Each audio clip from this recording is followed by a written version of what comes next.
अस्सलाम वालेकुम। मैं हूं जावेद फारूकी और आप देख रहे हैं मेरा यूट्यूब चैनल।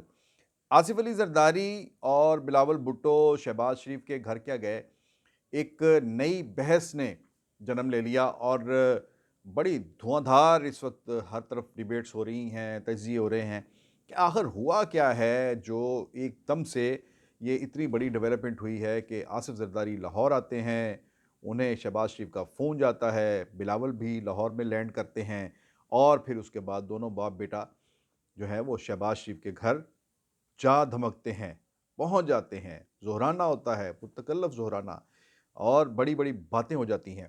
और ये इस हवाले से बात करेंगे कि क्या इसकी वजूहात क्या हैं और क्या इम्कानात क्या हैं, जिस पर जो अपोज़िशन जो है वो खेलने जा रही है और जो हमारे ज़राए जो बता रहे हैं, वो आपके साथ शेयर करेंगे। इसके अलावा एक और चीज़ बड़ी इंटरेस्टिंग वो ये कि हमारे जो सियासी ख़ानदान हैं, उनमें भी बाज़ रिवायात ख़ानदानी तौर पर बाज़ रिवायात ऐसी जो चल रही होती हैं, जो बसा औक़ात अवामी मकामात पर सामने आती हैं या उनकी कोई ना कोई ख़बरें इत्तलात सामने आती हैं, तो ये बड़ी एक हैरानकुन और दिलचस्प भी होती है किसी हद तक और लोगों के लिए इसके अंदर एक ख़ास एक दिलचस्पी का एक सामान होता है। बिलावल भुट्टो और आसिफ अली ज़रदारी बाप-बेटा बड़ी भरपूर सियासत कर रहे हैं, लेकिन इस सियासत के साथ-साथ उनके दरमियान एक बाप-बेटे का जो ताल्लुक है और उसके अंदर जो एक भरम और जिस तरह से जो एक ख़ास जिसे कहते हैं कि एक हद फ़ासिल उसको बरकरार रखना, ये चीज़ें भी साथ-साथ चलती हैं। एक छोटा-सा वाक़या हुआ दिलचस्प-सा कल की मीटिंग में, वो भी आपके साथ शेयर करेंगे वीडियो में।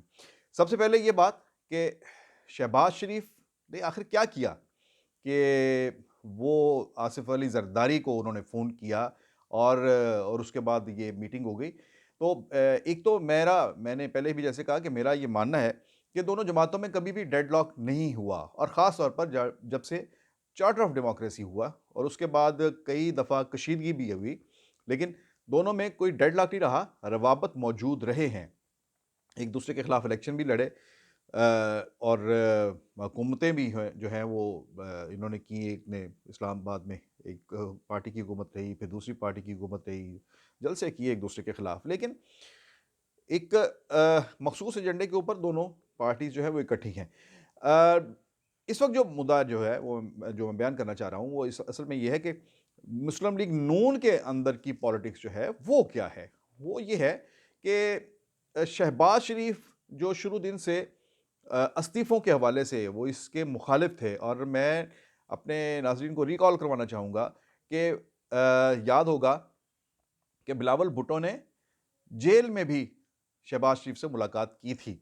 जब पीडीएम के इजलास में मौलाना फजलुर रहमान और मरीम नवाज़ ने बहुत हार्ड लाइन ले ली थी इस बात पर कि हमें इस्तीफ़ों की तरफ जाना चाहिए और इज्तिमाई इस्तीफ़े देने चाहिए। उसके बाद फिर पीपल्स पार्टी ने ये राह निकाली कि उन्होंने कहा कि और मुस्लिम लीग नून के अंदर शहबाज शरीफ इस बात के हामी नहीं थे, लेकिन वो जेल में थे। तो पीडीएम के अंदर जितनी भी थी वो पॉलिटिक्स जो चल रही थी उसके उसमें मरीम नवाज़ जो थी वो हावी थीं फैसला साज़ी में।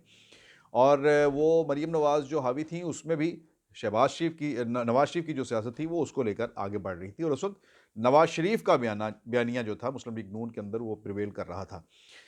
लेकिन वक़्त के साथ-साथ शहबाज शरीफ जो हैं उन्होंने अपनी जो बात जो है वो मनवाई है। तो मैं ये बात कर रहा था कि जो जेल में थे उस वक़्त शहबाज शरीफ, उनसे फिर मिलने के लिए बिलावल भुट्टो गए और उनके साथ कमर ज़मान कायरा और दूसरे 1-2 पार्टी लीडर्स थे। उन्होंने जाकर इस बात पर उनसे डिस्कशन की कि आप देखें अपनी पार्टी को समझाएँ कि ये इस्तीफ़ों के मामले पर ना जाएँ। अगर आपने इस्तीफ़े ही दे दिए तो हम तो बिल्कुल खेल से आउट हो जाएँगे। और इस्तीफ़े जो हैं, वो आप कह तो देते हैं हम इस्तीफ़े देंगे, लेकिन इसकी एक मिसाल जो है वो इमरान खान के इस्तीफ़े भी हैं, जो उन्होंने लॉन्ग मार्च और धरने के दौरान दिए थे। लेकिन वो फिर वो इमरान खान जैसी एक जो निस्बतन एक इंतहा पसंद जो पॉलिटिक्स कर रहे थे, वो भी बाद में मजबूर हुए हाउस में वापस आने के लिए और उन्होंने इस्तीफ़े जो थे वो वापस लिए। तो अब भी अगर आप इस्तीफ़े दे देते हैं तो ये स्पीकर के पास जो है वो बड़ा इख्तियार होता है कि वो किस तरह से उन इस्तीफ़ों को एक्सेप्ट करता है। अगर वो 10-10 करके इस्तीफ़े एक्सेप्ट करना शुरू करे और वहाँ पर बाय इलेक्शन होते जाएँ, तो अपोज़िशन तो वैसे ही पार्लियामेंट से फ़ारिग हो जाएगी। तो ये कहने का मकसद ये था कि ये इस्तीफ़े कारगर काम नहीं है। तो शहबाज़ शरीफ भी चूँकि इसके हामी थे, तो दोनों की राय मिल गई।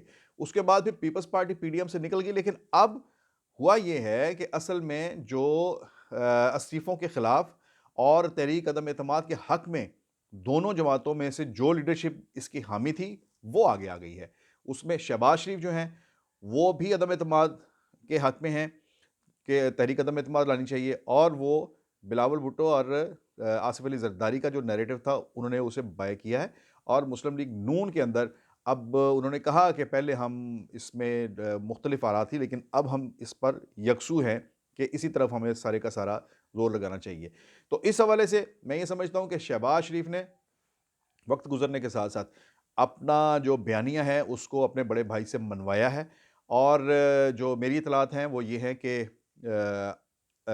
चीज़ें जो चल रही हैं, वो मामला जो कल भी जो डिस्कशन हुई है, उसके अंदर ये बातें हैं, अगर तहरीक अदम-ए-एतमाद कामयाब होती है, तो उसके बाद का सिनेरियो क्या होगा? कौन जो बाकी मांदा मुद्दत के लिए हुकूमत जो है, वो बनाएगा? तो वो जो है वो इक़्तिदार का हुमा किसके सर बैठेगा? और कहने को तो ये है कि पीपल्स पार्टी कहती है कि हम मुकम्मल तौर पर मरकज़ में भी और पंजाब में भी मुस्लिम लीग नून को ऑफ़र करते हैं कि वो हुकूमत बनाएँ, क्योंकि वो बड़ी पार्टी हैं दोनों जगह पे, तो उनका राइट है। लेकिन ये आखिरी वक़्त पर अगर ऐसी कोई सूरत-ए-हाल बनती है, तो फिर मेरा नहीं ख़्याल कि पंजाब में तो ज़ाहिर है कि नून लीग जो है वो बड़ी पार्टी है, लेकिन मरकज़ में पीपल्स पार्टी और मुस्लिम लीग नून के अंदर एक जोड़ पड़ेगा। और पीपल्स पार्टी इतनी आसानी से मरकज़ की हुकूमत जो है, वो उससे दस्तबरदार नहीं होगी कि वो आउटराइटली जो है वो हुकूमत मुस्लिम लीग नून की झोली में डाल दे। उसमें आसिफ अली ज़रदारी जो हैं, वो खुद बड़े एक मज़बूत उम्मीदवार के तौर पर जो है वो डिस्कशन में हैं, और मुस्लिम लीग नून की तरफ से शहबाज़ शरीफ है। अब इसी दौरान देखें, ये मैंने कहा था कि इतनी जल्दी है, इतनी तेज़ी सी आ गई है चीज़ों में कि शहबाज़ शरीफ जिन्होंने कल पीपल्स पार्टी के साथ मीटिंग में ये सारा ऐलान किया कि हमने मुश्तरका जद्दोजहद का फ़ैसला कर लिया है, और ये इतनी बड़ी अनाउंसमेंट थी कि उन्होंने कहा कि इसे इसे कंपेयर किया चार्टर ऑफ डेमोक्रेसी की, वो जो एक मीटिंग थी बेनज़ीर भुट्टो और मियां नवाज शरीफ की, और वहाँ पर जो इत्तफ़ाक़ राय हुआ था, उन्होंने कहा कि ये उससे कम इत्तफ़ाक़ राय नहीं है। तो इसका मतलब ये है कि दोनों जमातें अमलन अब एक हो चुकी हैं, और हम ये कह सकते हैं कि एक नया अलायंस जो है वो बनने जा रहा है, और हुकूमत को जो है वो टफ़ टाइम देने का जो फ़ैसला किया जा रहा है। अब इसमें ये देखना ये है कि सारी बातें यही हैं कि अदम-ए-एतमाद के बाद क्या सिनेरियो होगा। और मेरी तो इत्तलात ये भी हैं कि मुस्लिम लीग नून के अंदर इस हवाले से ख़ासी गर्मजोशी है, और वहाँ पर ख़ासी एक्टिविटी है, और वहाँ पर काफ़ी इसके ऊपर वर्किंग हो रही है, और लिस्टें बन रही हैं। पता नहीं किस चीज़ की लिस्टें बन रही हैं, वही हम फिर इसके हवाले से कुछ मुझे थोड़ी-सी इसकी लीड मिली है। इसे चेक करेंगे कि वहाँ पर क्या काम हो रहा है, वो भी आपके साथ शेयर करेंगे। कल की मीटिंग में यही वजह थी कि हमज़ा शहबाज़ और बिलावल भुट्टो, ये दोनों जो थे, इन दोनों काफ़ी एक-दूसरे के करीब थे, और लेकिन मरियम नवाज़ उनका वो काफ़ी इसमें खामोशी इख्तियार किए रखी, और वो काफ़ी डाउन नज़र आईं। जो मीटिंग के शुरका से हमारी बाज़ लोगों से बात हुई, वहाँ पर जो सोर्सेज़ थे उनसे बात हुई, उन्होंने कहा काफ़ी वो मतलब ये ज़्यादा ऑब्ज़र्वर के तौर पर ही बैठी रहीं। बहुत कम उन्होंने डिस्कशन के अंदर जो है वो पार्टिसिपेट किया। उसकी वजह सिर्फ़ यही है कि चूँकि वो एक ख़ास एक उनका जारहाना मिज़ाज है सियासत का, और वो जारहाना अंदाज़ से वो सियासत को आगे लेकर चलना चाहती हैं, जिसमें वो एस्टेब्लिशमेंट के साथ बात करने का जो है वो इसके हक़ में नहीं है। लेकिन जो मुस्लिम लीग नून के अंदर दूसरा जो फैक्शन है, जिसे शहबाज़ शरीफ लीड करते हैं, वो इस बात का हामी है, शुरू दिन से हामी है कि हमें दोनों तरफ जो है वो चीज़ें चलनी चाहिए। एक तो ये है कि अपना मुद्दा जो है वो बयान होना चाहिए, और ये उनकी बार्गेनिंग को बढ़ा देता है जब नवाज़ शरीफ और मरियम बड़े अग्रेसिव अंदाज़ से जब बोलते हैं, तो वो शहबाज़ शरीफ की बार्गेनिंग पावर को बढ़ा देते हैं।